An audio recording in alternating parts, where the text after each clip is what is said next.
রাজনীতিতে তো একটা মাস পিপলকে ইনফ্লুয়েন্স করতে হয়।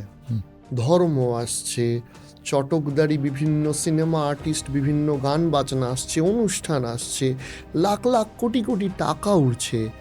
সেইখানে দাঁড়িয়ে এই জেনুইন ইস্যুগুলো কি সত্যিকারের মানুষের মাথায় ঢোকানো এই 1-1.5 মাসে সম্ভব আপনি মনে করেন? আচ্ছা, আমার এ প্রসঙ্গে খুব সুনির্দিষ্ট কথা আছে।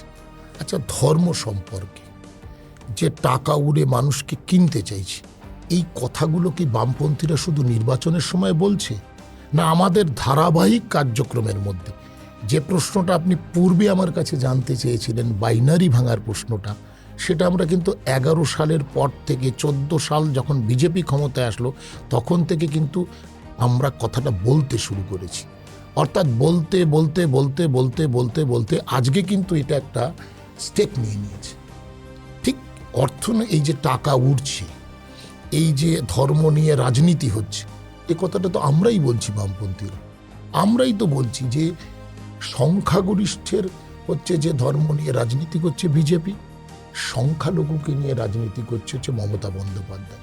এই যে বাইনারি বা সেটিং, তাকে টিকিয়ে রাখতে গেলে এটাই তো তাদের কাছে সবচেয়ে বড় উইপেন, অস্ত্র।